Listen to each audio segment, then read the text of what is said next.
How is it going, everybody? Welcome back to the Play by Play podcast. This is episode number 38, where today we will be looking at the state of the NBA Western Conference, but more in depth of the decisions this past weekend by teams such as the Denver Nuggets and the New Orleans Pelicans. Before we get started, I want to please ask that if you guys would like, if you're watching this video on YouTube, please subscribe to the channel, leave a like on the video. And I want you guys to answer this question for me in the comments, and that is who you believe is going to have the most successful offseason. Is going to be it could be either Western Conference or Eastern Conference, whatever one of the 30 teams you believe is going to have the best offseason to go out and improve. And if you guys haven't, please go ahead and follow us on all social medias so that you can never miss when a podcast episode has been posted, so you can see my immediate reactions to some of the NFL and NBA breaking news. And so if you're not watching the full episode, you can go ahead and see some of the podcast clips. So our TikTok is going to be at official play-by-play. Our Instagram is going to be at play-by-play_podcast. And our X/Twitter account is going to be play-by-play_pod0. Again, if you're watching this on YouTube, that is also going to be in the description below. There's going to be all our ads down there, so please check it out. And without further ado, let's get into it. So the NBA draft has now officially passed us. It was a draft that held many surprises that I obviously went over, but it left a lot of teams in a very similar situation as of we did not have very many surprise trades going through that. That being said, there have been a couple of moves made throughout the past couple of days, and with free agency starting tomorrow, there have been a lot of rumors over what teams are looking to target certain players. And there's a lot of the same teams that are in bids for some of the top free agents, such as Paul George, Klay Thompson. But last night, we did get a very huge deal made, and that is the Atlanta Hawks finally making a move in their backcourt. They did not trade Trae Young. They went ahead and they traded DeJounte Murray to the New Orleans Pelicans. If you're looking for the details of the deal, so the Pelicans are sending 2 first-round picks. They're sending a 2025 selection from the Los Angeles Lakers, which, just so you know, they also had a selection from the Milwaukee Bucks and their own, the New Orleans Pelicans 2025. And they're also sending a LA Lakers 2027 selection, as well as forward Larry Nance Jr. They're also sending EJ Liddell and guard Dyson Daniels. So this was a pretty huge step forward made by the New Orleans Pelicans. It was clear that they wanted to add another star to this rotation, to this starting lineup. And as far as New Orleans goes, I really like this deal for them. They obviously wanted to continue to build a culture, which I always say is the most important thing when you're building a team. So many great teams in NBA history have been built around a culture. If you look at the Showtime Lakers in the 80s, that team was pretty much built off of playing fast, playing faster than any team had played before at that time in NBA history, and through incredible ball movement on the fast break. Recently, in the 2010s, we had the Golden State Warriors, who were a dynasty. They won through their incredible three-point shooting, through their incredible fast play and playing small ball. There were other teams that have had small ball cultures, such as the 7 seconds or less Phoenix Suns. You have cultures and dynasties such as the San Antonio Spurs all the way throughout the 2000s, who played a very patient and unselfish game and very mature way of playing basketball. So there have been so many teams throughout NBA history who have had very solid cores of culture when it comes to playing their way of basketball. And the New Orleans Pelicans are establishing that with their team right now. They are establishing a lengthy and hard-fought defensive team. You now add a all-defensive guard in DeJounte Murray, somebody who sits at around 6'4", 6'5", is a taller point guard than normal. You add him to a group of incredible defenders, the likes of Herb Jones, Trey Murphy, and Zion Williamson. These 4 are all just incredible. They are all incredible athletes. They're incredibly quick. They are aggressive on defense. They love to attack the rim. Now, I don't believe that this team from a three-point shooting perspective is going to be that great going from beyond the arc, but it's a team that is going to be relentless in attacking the opposing defender. It is a team that is going to be relentless in attacking the ball when opposing offender is coming up the floor. And it is a team that I expect to be at the top of the defensive ladder along teams that we saw this past year, such as the Minnesota Timberwolves. I really think that this was a solid deal. And they did not really have to give up that much. And I was very, very surprised because with the recent trades of Mikal Bridges to the New York Knicks, it set a very, very high standard of market price for NBA players. Of course, Mikal Bridges going out for a very solid role player and 4 unprotected first round picks. But in this trade for DeJounte Murray, who I think is in a very similar tier as Mikal Bridges, you give up Larry Nance Jr., who at this point, let's just say what he is. He is a below average role player. He is somebody who has a very specific skill set of pure athleticism and attacking the rim. You give up Dyson Daniels. Now, that's a pretty big piece, just seeing as he is so young. He was drafted, I believe, 2 years ago in the 2022 draft, but is somebody like we have seen out of the likes of Corey Kispert or Denny Avdia in Washington that simply just has not had that explosive season yet, has not really gotten to the full potential that a team like New Orleans has been. The offensive side has been very inconsistent. He hasn't been able to have many opportunities to have the ball in his hands. So he is a relatively unknown. And then when you look at the 2 draft picks, sure, New Orleans went ahead. They got a 2025 pick out of the New Orleans Pelicans. Atlanta got a 2025 pick out of the New Orleans Pelicans. But it is a less favorable pick than the other 2 draft picks that they had from 2 other teams, despite the 2025 draft being what is being said as a legendary draft, is a very, very stacked class that people are going to try to claw their way into getting into the top lottery spots for. The Lakers pick is likely not going to do that because of the talent that they have, because it's seeing that they are looking to go all in for the last year or two. If they're able to bring back LeBron on their contract, they're in a very, very weird spot with this draft pick. It is a draft pick that is not going to be that high. If the Lakers make the playoffs, it's obviously not going to be a lottery pick. And as stacked as this draft is, are you going to be able to get a player that was as good as DeJounte Murray in that draft class even 4 or 5 years from now? We'll have to see, but it's very unlikely. And I was very interested with the Atlanta side of this. I understand the trade. I did not believe that it was going to be DeJounte Murray. There was obviously plenty of rumors out there that Trae Young was obviously going to be the guy that was going to be traded. There were so many rumors of teams such as San Antonio, obviously trying to go out and get him. But the Atlanta Hawks obviously went out and they saw the market and they were not happy with what they were going to get for him. And they saw, obviously, DeJounte Murray as more value. And it was clear, whether Young was going or Murray was going, that this backcourt duo was just not working. The fit was not what they thought it was going to be. Trae Young did not nearly come off of the ball as they likely wanted him to because he is the better shooter in this position.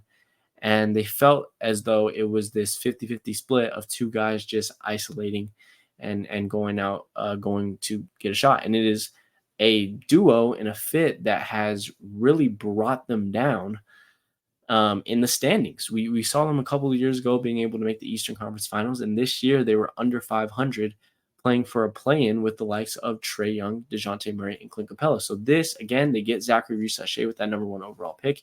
It is clear that Trae Young did not get the value that they wanted to, so they're going to take a reset with him. They're going to add Reese-Sachet in. I think that they will likely keep Clint Capella just because they kind of need to in order to keep this core together. You get Dyson Daniels, who maybe if you give him the ball a little bit more in his hands, he can have that explosive season. Maybe Trae Young will allow him to have the ball more in his hands and play more of an off-guard role and shooting the ball a little bit more. I highly doubt it, but I think that's what that they would likely want to do.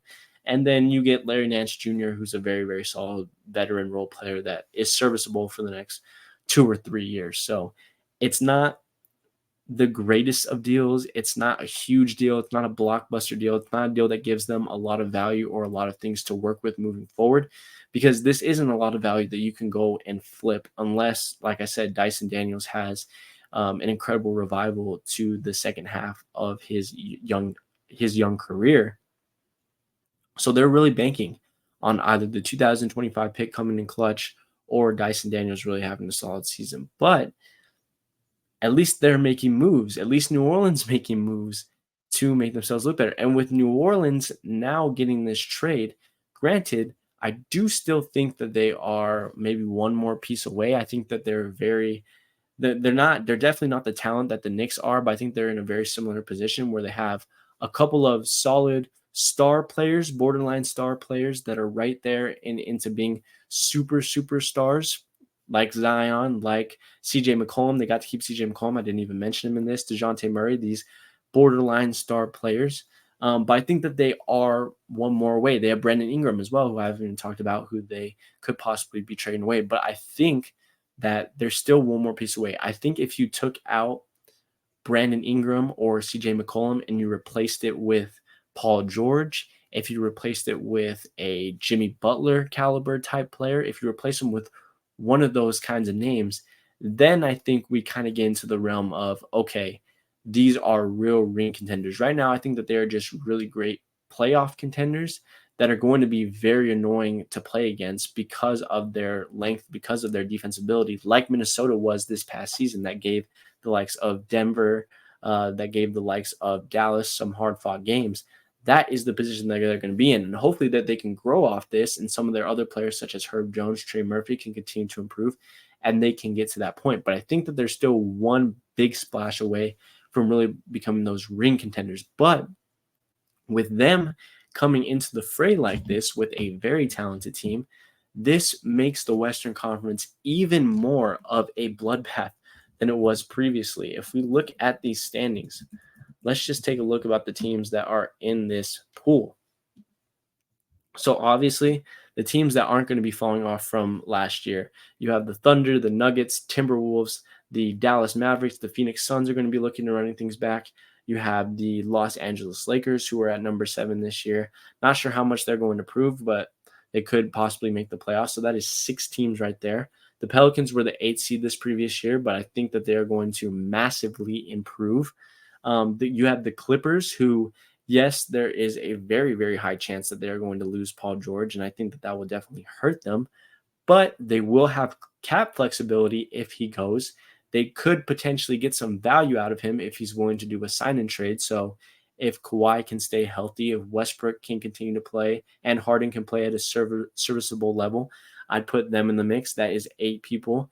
You have the Sacramento Kings, who went 46-36 last year. Definitely a very serviceable team right there. And they just added a young guy in Devin Carter. The Golden State Warriors, that is 10 teams right now just from the beginning that I think could potentially make the playoffs. The Warriors, I think, are always going to be sort of successful with a core of Steve Kerr, Steph Curry, and Draymond Green. Again, if Klay Thompson wants to do a sign-and deal, not very likely, but they could get some value out of him. And they're obviously looking for a third star to potentially add in. And you still have guys such as Jonathan Kuminga who can continue to develop. So there's 10 teams right there. You have the Houston Rockets, who I think that if they can build off this young core, if they can maybe add another veteran piece, could definitely be in the fray. Jalen Green absolutely exploded at the end of the season last year. They're in talks of getting Kevin Durant. I'm not sure how likely that is, but if they get that, that would definitely elevate them. They went even last year at 41-41. That's 11 teams. You had the Memphis Grizzlies, who just got who they believe is going to be their defensive pick and roll setting franchise center in Zach Edey. They still have the likes of Jaren Jackson Jr., Desmond Bane. They're likely to bring back Luke Kennard from last year. They have Marcus Smart. And so if Ja Morant can come back and play a full season, they're going to be in the fray. That's 12 teams, I believe I just named there. And then you have the San Antonio Spurs, who, well, I think that they're going to be seen at the bottom of the standings of the Western Conference because it is just so talented. I think they're definitely going to take a step forward. I think that they're going to be in a lot of close and competitive games. I think that they're going to lose most of them, but they are going to be annoying to play against. They're going to be a team that teams are not going to be looking forward to going up against. So right there, with the Pelicans getting fully into the fray, you have 13 out of the 15 teams. In my opinion, the only two teams that I didn't pick were the Trailblazers and the Jazz. You have 13 of the 15 teams in the Western Conference potentially being playoff contenders. That is absolutely ridiculous because, and we're not going to talk about it much today, but when you look at the East, you have the Pistons, Wizards, Hornets, Raptors, Nets. We'll see how the Hawks perform this year. Not sure it's going to be great. The Chicago Bulls, all those teams I don't see being very competitive this year. That's 7 of the 15 teams. So just pretty much half I'm pretty much crossing out of not making the playoffs. Now, sure, teams like the Hawks, teams like the Bulls could potentially do what they did this year, which is lock up a play-in spot and potentially contend for the playoffs. But we know that they're not playoff contenders. They're not going to make it out of round one. So you see that 13 of the 15 teams in the Western Conference, pretty much the whole entire Western Conference, is battling for a playoff spot. Pretty much half of the Eastern Conference is going to be battling for a playoff spot. And that's why I have been so interested in these Western Conference teams and why so many of them have not done what the New Orleans Pelicans have been doing, which is trying to take that next step forward. Like the Denver Nuggets, there have been plenty of rumors about Denver. We start with on draft night, they grabbed Deron Holmes, who is somebody that I've actually looked more on his highlight tapes. Originally, I wasn't too fond of the pick, but the dude is actually not too bad. He's a pretty good offensive center that's going to be able to back up Jokic if that's where they put him. He is pretty undersized at 6'8", so we'll see where they're going to put him. It was a solid draft pick, but then you hear that Paul George was potentially on the board with them. And again, going back to it, they decided to decline. They felt that the value that the Clippers wanted for Paul George was simply too much. And with the Mikal Bridges trade being more, I could definitely see Paul George having a higher ass value than for what the Knicks trade away for Mikal Bridges. So you have that there. So they had to pass on that. And now there's talks of Klay Thompson. There were originally talks of Klay Thompson. Working it out, it would possibly have to be a sign and trade with the Warriors in exchange for MPJ. I don't like the deal. I don't hate the deal. I don't think it makes Denver a little bit better, makes him a little bit more experienced. I think Klay is a little bit better of a defender than MPJ. I think his offense has surely fallen off from where he's been in his prime. And now we hear today that they've kind of fallen out of those talks, that teams such as Philly, such as the Warriors bringing them back, the Los Angeles Lakers, the Orlando Magic, all those teams have kind of jumped them. And I ask Denver, why? Why? You're in a position now where KCP has opted out of his player option. He's likely not coming back. He has said that he is likely not going to come back. He wants more money. They just traded away Reggie Jackson for free virtually. I'm pretty sure they traded Reggie Jackson and 3 second-round picks to the Hornets just so that they can take off his contract. They're trying to free up some cap space, and they are not taking risks. And the important thing about this is you're not in a rebuild. If you were in a rebuild and you needed to be more careful about things, I completely understand that. But when you're in the Western Conference, when the entire conference is competing for a playoff spot, when you don't know if you're going to be able to be the top dog the following year, with how stacked that this conference is and with how many teams are making moves, you have to be able to take risks, whether that is giving up more draft assets than you need to, whether that's giving up part of your core that you didn't want to give up, such as MPJ.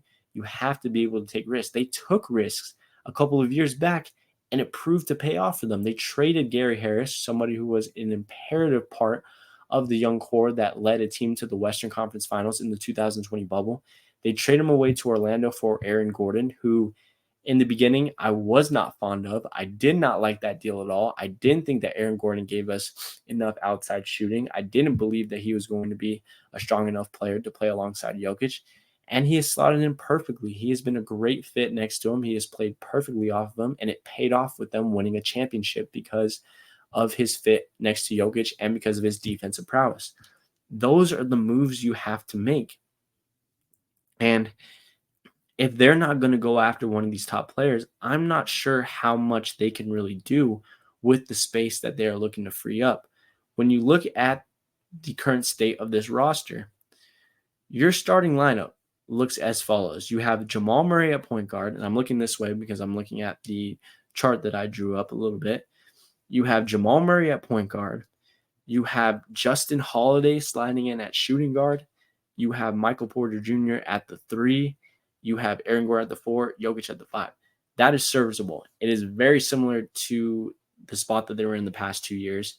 Justin Holiday, very similar player to KCP, does not have the frame that he has, but still is a pretty serviceable veteran 3 and D. And then behind them, and this is what killed Denver this past year, was their depth just wasn't what it was their championship season. Behind these guys, the 5 that is behind these guys, you have Christian Braun, you have De'Ron Holmes, who they just drafted, you have Zeke Naji, Julian Strother, who's super young, Peyton Watson, who is still super young. They picked up PJ Hall. Colin Gillespie has been solid in the G League. You have old DeAndre Jordan. I mean, you can see where I'm getting at. There's not much to go off of with this bench. Even to run an 8-man, 7-man rotation, it's not a very talented rotation that you're going to have here, especially to compete in the Western Conference. So they need to make some moves. Now, what moves should they make? I would like to see them potentially go after a true guy who can be a true backup point guard, somebody who is just a pure playmaker, such as somebody like Tyus Jones. I think that would be a great pickup, somebody who just distributes. And if you're not going to trade MPJ, allow Michael Porter Jr., Aaron Gordon, and Nikola Jokic to be the full front of offense when Jamal Murray is off the court. I would like for them to potentially get another backup center. There's not a ton of options that they can get, so maybe that's not very possible, but I think I would rather you move De'Ron Holmes up to the power forward spot with his size. That would allow you to move Peyton Watson with his athleticism to the small forward spot. That could make you a little bit deeper. If not, you could go out and look for more veteran 3 and D guys, mostly on the wing. There are plenty of wing guys, such as Nick Batum, PJ Tucker, Reggie Bullock is out there. I'm trying to remember all the guys that I wrote down because I don't have my notes with me. Reggie Bullock is out there. I mentioned Luke Kennard. He is likely to go back to the Grizzlies, but if they could throw him a deal with the cap space that they freed up, maybe you could go there. Just somebody who is going to be reliable when your star players go off the bench, because we saw it this year. When Denver went to their bench, it was not as strong as when they had Christian Braun, Bruce Brown, those types of reliable guys. And when they tried to go out and just put their 5 guys out there for the full entire game, when they tried to play them as much as possible, they got gassed. They could not sustain it, especially against tough defenses such as the Minnesota Timberwolves. And with the New Orleans Pelicans building a great lengthy defense as well, it is clear what the blueprint is going to be moving forward in the Western Conference.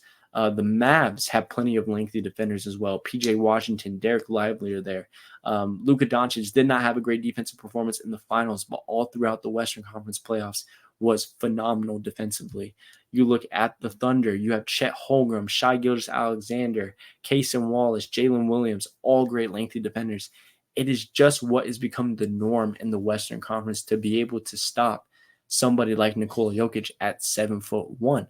So they need to, this offseason, bring in people who are going to be reliable. Somebody who could potentially even fill in for that 5th spot in their starting lineup, because I'm not sure how much they trust Justin Holiday. And if they could bring in somebody like a Nicholas Batum or a PJ Tucker that could slide in that starting lineup and bring Justin Holiday to the bench, I think that would be great for them. It would make the utmost difference for them, because they are going to have to be on the ball for all 48 minutes of the game. They're going to have to be offensively sound for all 48 minutes of the game. They're going to have to limit their turnovers for all 48 minutes of the game if they're going to rise to that next level and get out of the Western Conference and win a championship ring. And that is it. That is it for me today. I wanted to talk about the Western Conference. It is clear that this conference is as great as ever. It is as stacked as ever. It is going to be as competitive as ever.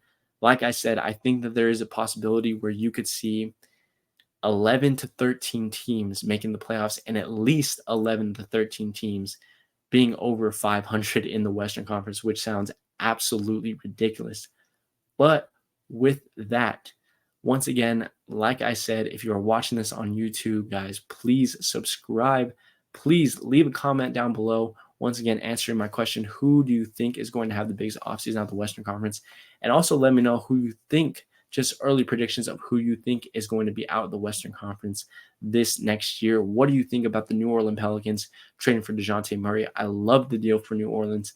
Atlanta, I'm a little bit more on the fence. Think they could have gotten a little bit more, but I love the deal for New Orleans. And thank you guys for your time. And once again, if you have not already, please follow the social medias at official play-by-play on TikTok and play-by-play_podcast on Instagram, play-by-play_pod0 on X/Twitter. Thank you guys for tuning in today. I hope that you guys are having an incredible day. And without further ado, that is it for me. And I will see you guys on the next one. Peace.